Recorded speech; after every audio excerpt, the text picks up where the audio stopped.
تو میں جو تاریخی بات کرنا چاہتا ہوں وہ یہ ہے، مختصر سی بات، لیکن چونکہ اس مجلس میں زیادہ علماء ہیں ان کے لیے بات کہتا ہوں کہ وہ سمجھ ذرا آ جائے اچھی طرح، کہ نبی پاک صلی اللہ علیہ وسلم کی جو تعلیمات ہیں ان تک ہماری رسائی، حضور کی تعلیمات تک ہماری رسائی کس واسطے سے ہے؟ آج سے 1400-1500 سال پہلے کا دور ہم نے نہیں پایا، تو ہماری یا اس امت کی رسائی حضور تک کن کتابوں کے واسطے سے ہے؟ ان کتابوں کو عام طور پر کہتے ہیں سیاستہ، اور ان کے علاوہ بھی اور کتابیں ہیں، اور سیاستہ میں 2 کتابیں بہت زیادہ عزیز ہیں، اور ان 2 کتابوں میں سے پھر صحیح بخاری، جس کا آج ختم ہم کر رہے ہیں۔ تو ہماری رسائی حضور تک کس واسطے سے ہے؟ اسی واسطے سے۔ اور ہمارے ملک میں جو لوگ جماعت اہل حدیث کے نام سے متعارف ہیں، ان کی رسائی بھی ان کے اپنے دعویٰ کے مطابق حضور تک انہی کتابوں کے واسطے سے۔ اور جو لوگ اپنے آپ کو بریلوی مسلک سے منسوب کرتے ہیں، ان کی بھی رسائی حضور تک انہی کتابوں کے واسطے سے ہے۔ تو ہم تینوں میں یہ کتابیں مشترک ہیں۔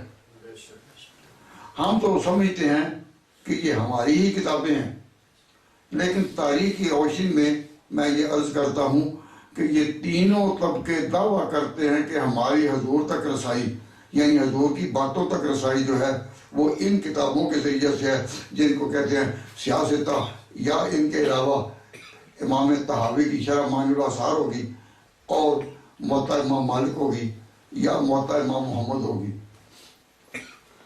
لیکن ان میں مین کتابیں یہی ہیں جن کو سیاستہ کہتے ہیں۔ یہ بات میں نے کسی نے کہی، اس وقت صرف تلاوت مقصود تھی، تو یہ بات میں نے کسی نے کہی ہے، اس لیے کہ یہاں ابھی ختم نبوت کے نام پر بڑی کانفرنسیں ہوئیں، تو ہمارے یہاں لوگ جو ہیں وہ قادیانیوں سے متعارف ہیں اور سمجھتے ہیں قادیانی کنہیں کہتے ہیں۔ تو میں آپ کو یہ بتانا چاہتا ہوں کہ قادیانیوں کے ساتھ بھی جب ہماری معرکہ آرائی ہوتی ہے یا کبھی مناظرہ ہوتا ہے، تو وہ بھی اپنے دعویٰ میں جب ہمارے ساتھ بحث کرتے ہیں تو حدیث سے مراد ان کی بھی یہی کتابیں ہوتی ہیں۔ ان کے پاس اور کتابیں حدیث کی نہیں ہیں جس کے ذریعہ وہ دعویٰ کرتے ہوں کہ حضور کی تعلیمات ہم تک اس واسطے پہنچی ہیں، اور کتابیں نہیں۔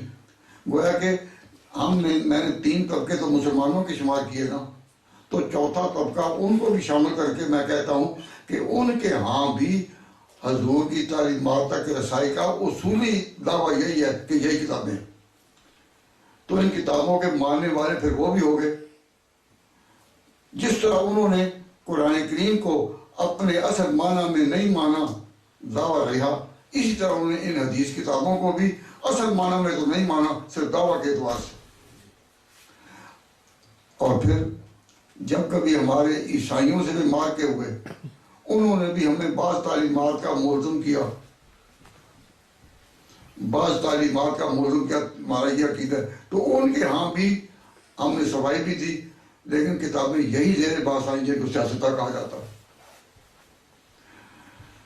عیسائیوں کے ہاں بھی اور ہندوؤں کے ہاں بھی۔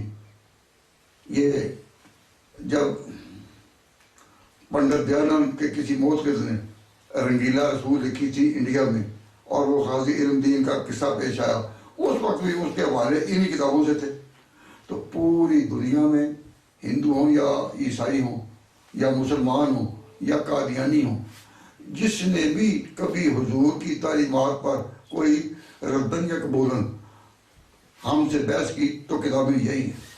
صرف ایک طبقہ ہے کہ جن کی حضور تک رسائی ان کتابوں سے نہیں اور ان کی حدیث کی کتابیں اپنی ہیں اور علیحدہ ہیں ہم سے. یعنی وہ پھر قادیانیوں سے بھی آگے گزر کر ہم سے اختلافات کی خلیج کام کر دیا. وہ کون ہیں؟ اثنا عشری، جو یہ عقیدہ رکھتے ہیں کہ نبی پاک صلی اللہ علیہ وسلم کے بعد 12 امام جو ہیں وہ خدا کی طرف سے مقرر ہیں. ہم اس وقت امامت پر بحث نہیں کرتے، لیکن ان کا یہ جو دعویٰ ہے وہ کہتے ہیں کہ حضور تک رسائی، اس دور تک رسائی، حضور کی تعلیمات تک رسائی، اس میں ہماری راہ اور ہے، تمہاری اور ہے. تو ہماری جو کیا کتابیں ہیں سیاستہ، ان کے تو نام آپ حضرات کو معلوم ہے جس طرح ہمیں معلوم ہے، تو نام دینے کی تو ضرورت نہیں. لیکن ان کے ہاں جو 4 کتابیں ہیں اس درجے میں، ہمارے ہاں جو 6 ہیں تو ان کے ہاں 4 کتابیں ہیں. ہم کہتے ہیں ان 6 کتابوں کو کہ سیاستہ کتابیں ہیں 6. وہ اپنی کتابوں کو کہتے ہیں کہ یہ 4 اصول ہیں، یعنی اصول کا معنی کتابیں ہیں. لیکن وہ 4 کتابوں کو کتاب کہہ کر پیش نہیں کرتے، تو کہتے ہیں ہمارے ہاں یہ 4 اصول ہیں. پہلا ہے محمد بن یعقوب کلینی. محمد بن یعقوب کلینی اس نے کتاب لکھی ہے جس کا نام ہے الکافی. الکافی کے پھر حصے ہیں 3: اصول کافی، فروع کافی اور روضہ کافی. تو ایک کتاب. دوسری کتاب ان کی ہے تہذیب الاحکام،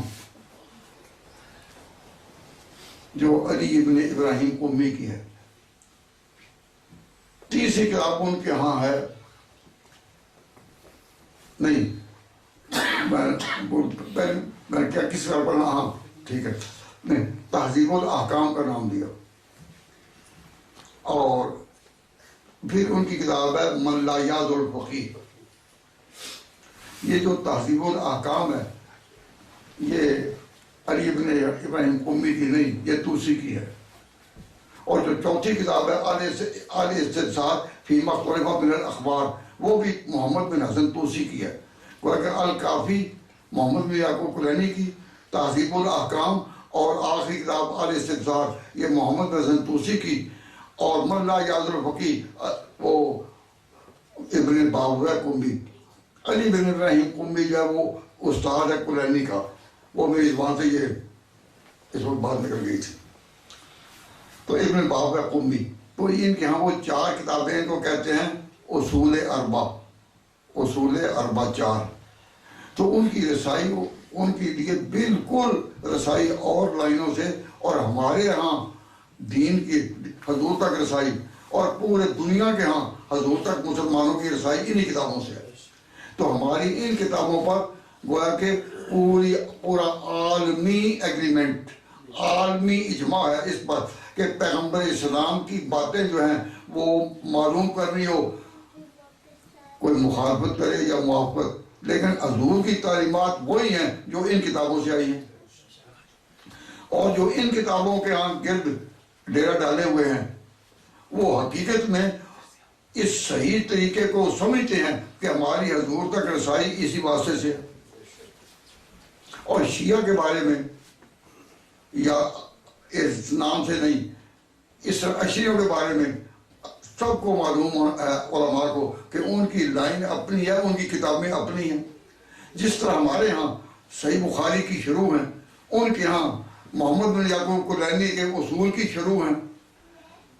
مولا محمد باقر مجلسی نے بھی میرا تو رقول فی شرح الفروع والاصول پوری شرح لکھی ہے، اور بھی ان کی بہت سی.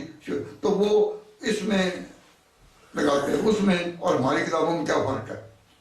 ایک بات میں نے کہا کہ جو اثنا عشری ہیں 12 اماموں کا ہے، ان میں 12ویں امام کے متعلق وہ اس کا نام ہے انہوں نے رکھا ہوا کہ امام غائب ہے. امام غائب. اور یہ جو ان کا عقیدہ امام غائب یہ کن کے مقابلے میں ہے؟ یہ ان کا جو نام ہے امام غائب وہ کن کے مقابلے میں ہے؟ وہ اسماعیلیوں کے مقابلے میں ہے. تو اسماعیلی بھی انہی کا ایک فرقہ ہے اثنا عشری کے علاوہ. تو وہ قائل ہیں امام حاضر کے. اسماعیلی کہتے ہیں کہ جو ہمارے عقیدے میں اہل بیت کا نمائندہ جس کے ہم غلام ہیں وہ ہے امام حاضر. یہ کہتے ہیں ہمارا ہے امام غائب. تو امام غائب جو ہے کہ یہ قائلین ہمارے سامنے ہمارے مقابلے کے لیے بحث کے لیے اسماعیلی نہیں آتے، اثنا عشری آتے ہیں. تو اثنا عشری جب ہمارے سامنے آتے ہیں مقابلے میں تو وہ امام غائب کے قائل ہیں. تو امام غائب کے مرتبے اتنی بات سمجھیے کہ ان کا یہ عقیدہ ہے کہ امام غائب اپنی پیدائش کے پھر جلدی بعد تھوڑے عرصے بعد غائب ہو گئے. تقریباً 100 سال کا یا 90 سال کا عرصہ گزرا کہ ایک دفعہ وہ ظاہر ہو گئے اور ظاہر ہو کر پھر اپنی قوم سے ناراض ہو کر پھر غائب ہو گئے. تو پہلے جو وہ غائب رہے کتنا عرصہ 90 سال یا 100 سال کا، اس کو کہتے ہیں علماء کی اصطلاح میں جو علم ان کا قوم کی درسگاہ میں چلتا ہے اور کربلا میں اس کا نام ہے غیبت صغریٰ. غیبت صغریٰ. اور پھر جب غائب ہو گئے اور اب تک ظاہر نہیں ہوئے اور قیامت کے قریب ظاہر ہوں گے تو ان کی یہ جو غیبوبت ہے اب ان کی یہ جو غیبوبت ہے اس کو کہتے ہیں غیبت کبریٰ. پہلی غیبت صغریٰ اور دوسری غیبت کبریٰ. اب جب امام غیبت صغریٰ کے بعد ظاہر ہوئے تو ظاہر ہے کہ ان کے سارے مجتہدین وغیرہ بڑے لوگ جو ہیں وہ ان سے ملے، کیونکہ جب ظاہر ہوئے تو وہ ایک لمحے کے لیے تو نہیں ہوئے، کئی دن رہے. جب ظاہر ہوئے اور یہ لوگ ان کو ملے تو اس وقت محمد بن یعقوب کلینی کی کتاب الکافی جو تھی وہ مرتب ہو چکی تھی اور سامنے آ چکی. اور کتاب کا نام جو تھا ابھی تھا کہ یہ اصول کلینی ہے. لیکن امام مہدی یا امام غائب انہوں نے یہ کہا کہ دیکھ کر کہ حاضر کافی لشیعتنا کہ ہماری لائن کے جو لوگ ہیں ان کے لیے کافی ہے، تو اس کا نام رکھا کافی. تو جب امام نے کہہ دیا ہمارے لیے کافی ہے تو اس کتاب کو سند حاصل ہو گئی ایک معصوم کی. ان کے عقیدے میں جو معصوم ہے وہ اس کتاب کو سند دے چکا، اس لیے اس کتاب کی کوئی بات ہو تو ان کو حق نہیں پہنچتا کہ وہ اس کی سند پر بحث کریں. کیوں؟ امام معصوم اس کی تصدیق کر چکا. اور ہم اپنی کتاب بڑی چوٹی کی کتاب صحیح بخاری بھی پڑھیں تو ہم اس کے بارے میں یہ دعویٰ نہیں کرتے کہ اس کے اوپر کسی معصوم کا حفاظت کا دعویٰ ہے.